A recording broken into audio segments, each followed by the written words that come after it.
커리어 수업을 시작하면서 일과 커리어는 전혀 다른 말로 이해되어야 합니다. 커리어를 단순히 경력이라고 생각하면 일을 하는 중에는 늘 커리어를 쌓고 있다고 생각할 수 있습니다. 하지만 생각만큼 직장이 커리어를 키워주진 않습니다. 언제가 될지 모르지만 직장에서 나와야 하는 순간과 타이밍을 찾을 수 있어야 합니다. 왜냐하면 직장이라면 누구든 자립과 독립을 피할 수 없기 때문입니다. 그런데 그러기 위해서는 아이러니하게도 기본적으로 직장 생활을 훌륭히 할 수 있어야 합니다. 대신에 그 가운데 나만의 길과 방식을 내 생각 속에 새롭게 장착할 수 있어야 하지요. 이를 통해 나만이 가질 수 있는 커리어를 디자인하고 실현할 수 있기 때문입니다. 저는 커리어라는 말을 위와 같이 정의한 후 직장인과 기업, 스타트업의 대표를 상대로 커리어 코칭을 해왔습니다. 이 책에는 제가 그동안 코칭을 해오며 많은 분들에게 실제적으로 도움이 되었다고 생각하는 35가지 질문에 대한 답을 정리해 담았습니다. 성장하는 나를 위한 커리어 수업. 지은이 소개를 잠깐 할게요. 지은이 김영학 이직스쿨 대표는 15년차 전략 컨설턴트로서 6년이 넘는 동안 1,500여 명의 직장인에게 커리어 코칭을 했고, 함께한 사람들이 스타트업 기업에서 대기업으로, 중견기업에서 전도 유망한 스타트업 기업으로, 또 외국계 기업이나 해외로 취업하는 것을 도왔다. 내 인생의 방향을 정하는 법. Q. 주변 사람들 모두 자신만의 목표와 방향을 확고히 가지고 살아가는 것 같아요. 하지만 저는 아무런 방향성이 없이 하루하루를 보내고 있어요. 20대 때에는 취직이 목표였고 그저 안정된 삶을 살고 싶었어요. 그런데 취직을 하고 시간이 흐르다 보니 어느새 아무것도 이루지 못한 30대 후반이 되어버렸어요. 마음만 급해지고 앞으로 어떻게 해야 할지 모르겠어요. 당신은 방향을 잃어버린 게 아닙니다. 처음부터 방향 따위는 잊지 않았어요. 무작정 앞으로 달렸는데 막상 바랐던 삶이 아니니까 당황한 것입니다. 이제부터 방향을 정하면 됩니다. 대신에 일의 방향 이전에 인생의 방향부터 생각해 봐야 합니다. 한 가지 제안을 하죠. 일단 당신이 생각하고 있는 곳 중 가고 싶은 곳이 아니라 가지 말아야 할 곳부터 골라내세요. 그리고 남은 선택지 중에서 최고와 차악을 골라 모두 두드려 보세요. 그 선택이 맞는 방향인지 나에게 얼마나 도움이 되는지 말이죠. Q. 두드리면 시간이 많이 걸릴 텐데요. 저는 시간이 없어요. 시간이 많은 사람은 없습니다. 여유가 없을 뿐이죠. 여유가 없는 것은 방향이 없기 때문입니다. 그렇다면 약간의 시행착오를 감수하더라도 방향을 찾는 데 힘을 기울여야 합니다. 그래야 앞으로의 당신 삶에 더욱 만족할 수 있습니다. 방향을 잃었다고 자책하지 마세요. 처음부터 방향은 존재하지 않았습니다. 그저 남들처럼 때에 맞춰 늦지 않게 일을 시작하려고 했고, 운명처럼 지금의 일을 만나서 여태껏 여러 이유로 지속해 왔던 것 뿐입니다. 다들 그렇게 일을 시작하는 것이 보통입니다. 그러다 보니 남들보다 높은 연봉에 좋은 대우를 받고 싶어서 눈먼 경쟁을 하는 것이죠. 그것도 모자라 불필요하게 내부 경쟁까지 하면서 온갖 스트레스에 자신을 방치하고요. 그러면서 잘 살아가기 위해 자신의 삶을 살피기는커녕 직장 안팎에서 몰입 대상을 찾아 눈앞의 것에만 최선을 다하며 의미를 둡니다. 문제는 이처럼 살아가면서도 잘 나가는 듯 보이는 누군가를 보면서 자괴감을 갖는 것입니다. 그리고 마치 그는 처음부터 방향을 갖고 있었던 것처럼 느끼곤 합니다. 어느 누구도 그렇게 이야기하거나 말하는 걸 본 적이 없음에도 말이죠. 주변의 누군가를 보며 저 사람은 나름의 방향을 갖고 지금의 상태가 되었을 거야 라고 생각하고 있나요? 하지만 그 사람에게 직접 물어보세요. 과연 방향을 갖고 있는지 말이죠. 지금 하고 있는 일의 계획이 무엇인지 최소 5년 이상의 계획이 가시적이진 않더라도 윤곽 정도는 잡혀 있어야 합니다. Q. 저는 면접이 너무 어려워요.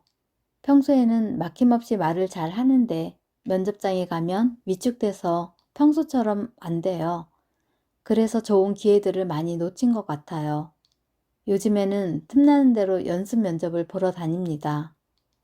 A. 면접이 왜 어려울까요? 그 자리가 어려운 것일까요? 아니면 처음 만나는 사람과 이야기를 나누는 게 어려울까요? 어쩌면 어렵다기보다는 어색한 것 아닐까요? 그걸 극복하기 위해 필요 이상의 면접을 보는 게 좋은 해결책일까요? 어떻게 생각하세요? Q. 솔직히 연습 면접이 괜찮을 것 같지는 않아요. 하지만 좋은 방법이 없어서요. 게다가 당장 어떤 불이익을 당하는 것도 없고요. 양심에 찔리긴 하지만 이 정도의 죄의식은 감수해야 하지 않나 싶어요. A. 양심에 찔리는 일 괜찮을까요? 글쎄요. 면접관을 연습 상대로 삼는 걸 면접관이 모르게 할 수 있다 아니다에 대해서 제가 뭐라고 답을 할 수가 없네요. 그런데 당신이 연습 삼아 면접을 본다는 것을 상대방이 알아차린다면 어떻게 하시겠어요? 혹시 나중에라도 알게 된다면요. 그 곤란함을 어떻게 극복해야 할까요? 그렇게 생각한다면 과연 진짜로 괜찮은 일일까요? 면접은 인터뷰가 아니고 비즈니스 미팅입니다. 면접은 실전입니다. 내가 제출한 이력서와 경력 기술서 또는 포트폴리오가 면접관 손에 넘어가 있기 때문입니다. 이는 나와 상대방의 목적이 일정 수준으로 합의가 이루어졌기 때문에 발생할 수 있는 일입니다. 그런데 만약 이것이 거짓 행동임이 밝혀진다면 괜찮을까요? 상대방은 과연 나를 어떻게 생각하게 될까요? 면접은 단순히 묻고 답하는 식의 인터뷰가 아닙니다. 지원자와 면접관이 목적과 목표에 대한 공감대를 이루고 나아가 합의를 이룰 수 있는 중요한 자리입니다. 지원한 이에게는 어렵게 찾아온 절호의 기회지만 면접관에게는 적임자를 단시간에 골라낼 수 있는지 확인할 수 있는 자리입니다. 상호 간 비즈니스 목적을 달성할 수 있는 중요한 만남의 자리인 것입니다. 신입 지원자는 면접에서 종이 위에 적힌 텍스트가 아닌 진짜 자신의 모습 또는 보여주고 싶은 모습으로 최대한 나를 어필할 수 있습니다. 경력 지원자는 자신의 가치를 입증함과 동시에 입사할지도 모르는 회사의 평가를 내리고 함께 일할지도 모르는 사람들을 익힐 수 있습니다. 그런 중요한 자리에서 실수하지 않기 위해 연습이 필요한 것은 맞습니다. 그러나 타인의 소중한 기회를 빼앗으면서 또는 상대방에게 헛된 희망을 심어주면서까지 그렇게 해야 할까요? 그러다가 얼굴이라도 알려지면 과연 그 뒷감당은 어떻게 하시려고요? 실전 면접만 방법이 아닙니다. 모든 미팅이 연습이 될 수 있습니다. 면접은 소개팅이 아닙니다. 하지만 사람과 사람이 만나서 관계를 진전시킬지 말지를 결정하는 자리라는 것에는 공통점이 있습니다. 이러한 원리를 잘 이용하면 소개팅 자리에서도 면접 연습을 할 수 있습니다. 소개팅의 목적 그리고 목표가 뭔가요? 외부 강연을 가면 강연의 이해도를 높이기 위해 꼭 하는 질문 중 하나입니다. 우리의 삶은 목적과 목표로 구성되어 있습니다. 누군가와 관계를 맺을 때 상호 간의 목적과 목표가 충돌하지 않고 일치할 수 있다면 관계가 틀어질 가능성이 거의 없습니다. 이것은 삶을 살아가는 원리로 작용합니다.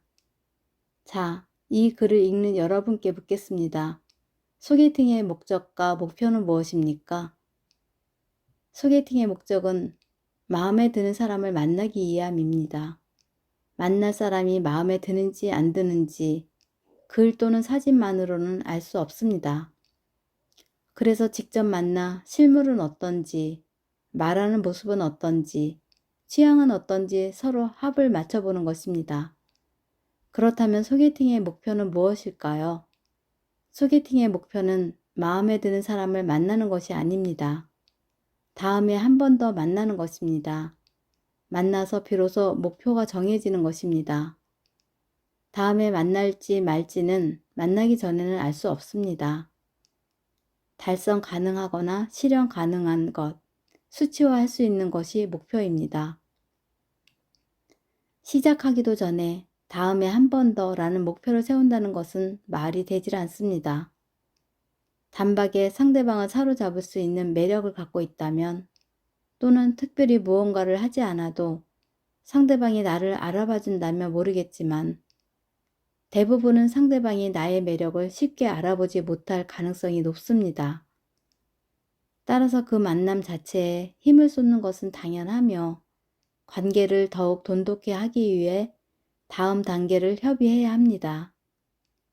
그 협의가 결렬되면 목표 달성에 실패하고 오로지 목적만 남는 것입니다.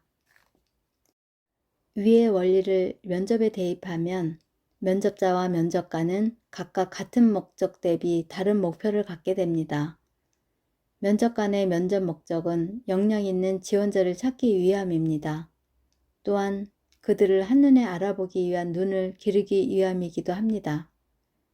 이번에는 실패하더라도 이를 토대로 다음에는 시간을 헛되이 낭비하거나 알맞은 지원자를 뽑을 수 있는 기회를 놓치는 불상사를 겪지 않기 위해서 말입니다. 한편 지원자의 목적은 나에게 맞는 회사를 고르는 눈을 기르기 위함입니다. 생각보다 많은 이들이 회사 또는 인류가 관련한 자신의 취향을 잘 모릅니다. 면접을 보면서 이를 생각하지도 못한 곳에서 발견할 수 있습니다. 유명하고 큰 회사에 가서 뒤통수를 세게 맞는 것보다 작더라도 내 기량을 마음껏 발휘하고 커리어에 도움이 될 수 있는 회사가 나에게 더욱 맞을지 모르기 때문입니다. 또한 지원자의 목표는 면접에서 자신을 또는 전달하고자 하는 메시지를 왜곡되지 않게 적절히 전달하는 것입니다. 이를 바탕으로 다음 기회를 얻기 위함입니다. 합격 또는 불합격은 통제할 수 없는 영역이기 때문에 고려할 수 없지만 그저 하고 싶은 말을 예의에 벗어나지 않고 하는 것입니다.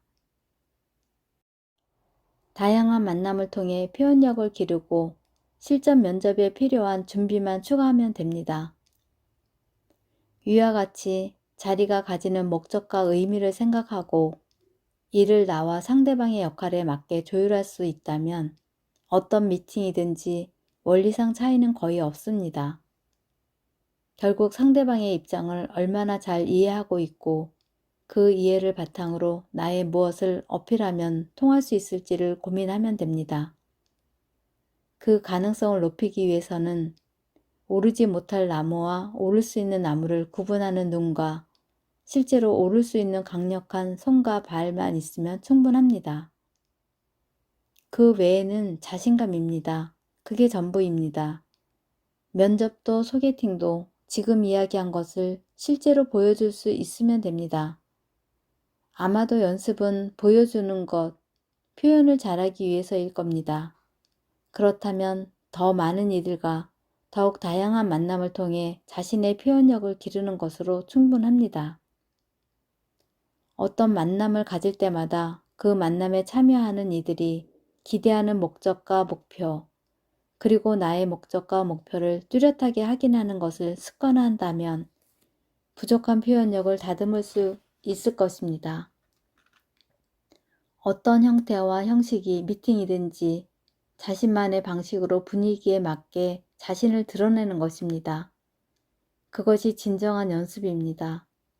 말을 유려하게 잘하는 것보다는 침착하게 자신이 생각한 말을 제대로 말할 수 있도록 꾸준히 연습해 보십시오. 면접은 거기에 상대방을 위한 사전 준비가 조금 추가될 뿐입니다. Q. 정답을 말해야 한다는 강박에서 탈출하고 싶어요. 어릴 때부터 부모님과 선생님이 신뢰하는 모범적인 학생이었어요. 그 기대에 부응하기 위해서 저는 열심히 더 노력했고요.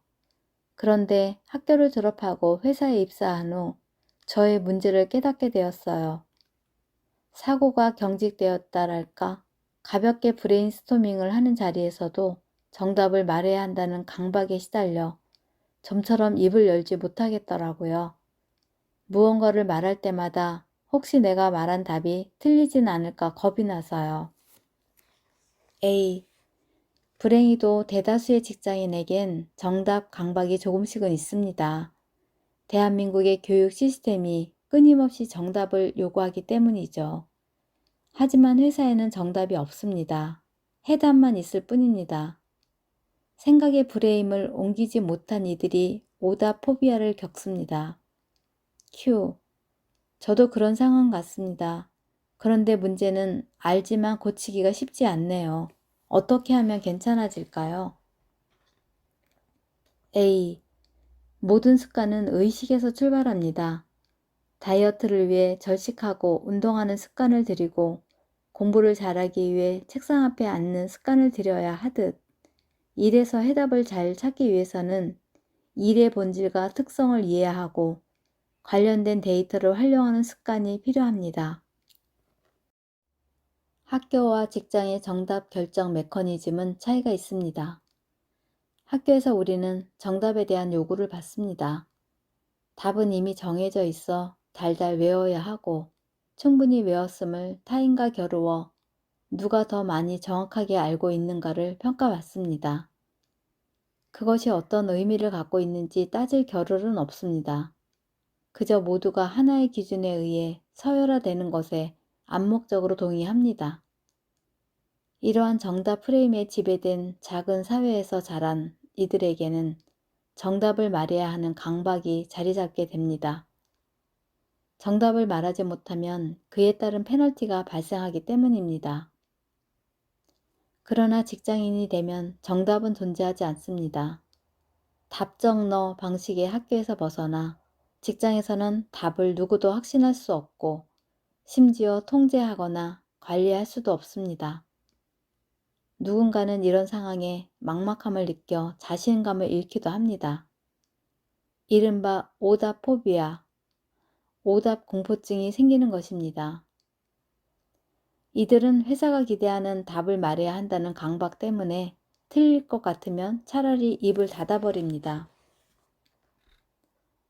학교는 철저히 이론에 의해 정답 여부가 가려집니다. 수십에서 수백 년 동안 체계가 잡힌 학문이 있고 이를 얼마나 익혔는지 알기 위해 시험을 쳐서 줄 세우기를 합니다. 오로지 답은 교과서와 선생님에게 달려 있습니다. 그들이 오답 여부를 판단해주고 얼마나 우수한지 평가합니다. 직장의 해답은 기반 이론과 기존 업무 경험, 그리고 리더의 생각에 의해 가려집니다. 정해진 답이 존재할 수도 있지만 그 답은 영원한 답이 아닙니다. 그 답을 만드는 과정과 결과가 매번 달라집니다. 그 때문에 뭐가 답인지 모른 채 숨바꼭질을 자주 합니다. 답을 결정하는 권한은 리더에게 있지만 리더조차 답을 모르는 경우도 있습니다. 그저 나타난 답이 우리의 비즈니스 목적 및 목표에 부합하길 기대할 뿐입니다. 이런 이유로 같은 답이지만 학교에서의 답보다 직장에서의 답이 훨씬 모호하고 어렵습니다. 심지어 그 답은 고객의 클릭에 의해서 결정되기도 하니 확실히 무엇이 답이라고 말하기 어려울 수밖에 없습니다. 그야말로 변수로 가득하기 때문입니다. 그렇게 우리가 직장에서 답을 내기 위해서는 여러 상황에 대한 이해가 뒷받침되어야 합니다. 이는 크게 1. 경제 및 경영상 시장 환경의 이해 2. 대표가 만든 비즈니스 밑바탕이 되는 업무상 경험 3. 리더가 선호하는 답으로 나눠볼 수 있습니다. 위의 내용을 기초로 현재 필요한 답을 구하는 것입니다. 단, 업무상 만들어지는 가치가 최적의 결과 및 성과로 이어질 수 있도록 하는 것이 기본입니다. 즉, 고객을 확보해 매출을 발생시키거나 비용을 절감할 수 있는 방법 등으로 귀결될 수 있도록 해야 합니다. 이것을 검증 및 증명할 수 있는 비즈니스 원리는 존재하지 않습니다. 인과관계를 살펴 기대하고 그동안의 경험에 의해 추정하여 정리할 뿐입니다. 최종 평가는 결국 고객의 몫이기 때문입니다. 대신에 모든 것은 비즈니스에 기초해야 합니다. 그것이 또 답에 적용되는 가장 크고 검증된 기준입니다. 직장에서의 답도 이론이 바탕이 되어야 합니다. 문제는 지금도 대다수의 직장에서 정답을 고르는 기준이 누군가의 경험에 근거하는 경우가 많다는 것입니다. 그리고 그 누군가는 리더일 가능성이 큽니다. 최소한의 이론적 배경이 되는 경제 및 경영학에 근거한 정답은 오로지 고객이 갖고 있을 뿐입니다. 직장의 이론은 경영 경제를 구성하는 기본 원리를 바탕으로 리더가 최초로 만든 비즈니스 모델에 적합한 고객을 구분하는 과정을 거쳐 이들을 확보하고 관리하는 체제로 점차 고도화됩니다. 이에 따른 비즈니스의 목적과 목표는 고객을 통한 성장입니다. 우리의 고객들이 어떤 행동을 하게 만들어 어느 수준의 매출을 올릴 것인지, 이때 그들이 혹할 만한 가치가 무엇이고 이를 구현하기 위해 우리가 어떤 업무적 노력을 해야 하며 어떤 결과물을 내야 하는지를 꾸준히 고객의 눈에 살피게 하는 것입니다. 그 외에는 조직의 경험을 바탕으로 정답을 판단할 수 있는 시스템에 의해 목표를 향해 나아가는 결정이 이루어져야 합니다. 경영 및 경제에 검증된 시장 위에 우리만의 고객을 확인하는 방식이 뿌리를 내리고 단연간 고객과의 관계를 구성해온 과정 속에서 검증하는 것입니다. 따라서 어떤 업무를 하든지 우리 조직이 고객에게 제공하려는 무언가를 만드는데 어떤 기여와 영향력을 행사할 수 있는지 계속 고민해야 합니다. 직장과 학교의 답은 큰 그림에서는 비슷합니다. 둘 다 이론을 바탕으로 실전의 경험이 쌓여 그들만의 답을 만들어 가는 것입니다. 단지 직장에서는 답을 가진 이가 누구이고 그의 생각이 반영된 의견이 얼마나 타당한지에 따라 정답을 확인할 수 있는 기회가 제공될 뿐입니다.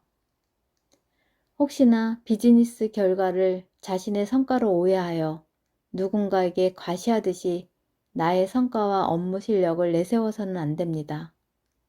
일을 만드는데 얼마나 중심적인 역할을 했는지는 모르지만 고객을 움직이게 만든 것은 혼자서는 할 수 없는 영역이기 때문입니다.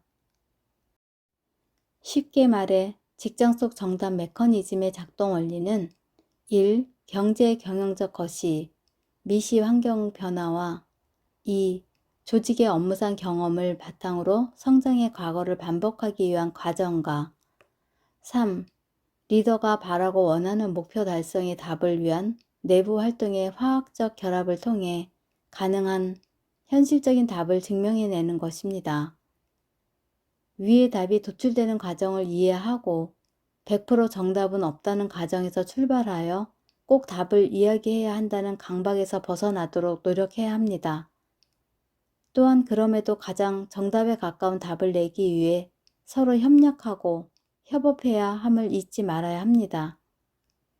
이 과정에서 직무상 직면하는 여러 문제에 대한 해결책을 입증하는 순간들이 모여 조직의 비즈니스의 밑바탕이 되는 이론적 토대가 만들어집니다. 여기서 그치지 않고 회사 내부에서 늘 서로 답과 그 답에 대한 적절한 고객을 설득할 수 있는 논리를 증명해 상호 협력적 겨루기를 해야 합니다. 그 답은 당시에만 답이 될 가능성이 높기 때문입니다. 오늘은 1장 내 인생의 방향을 정하는 법을 알아보았는데요.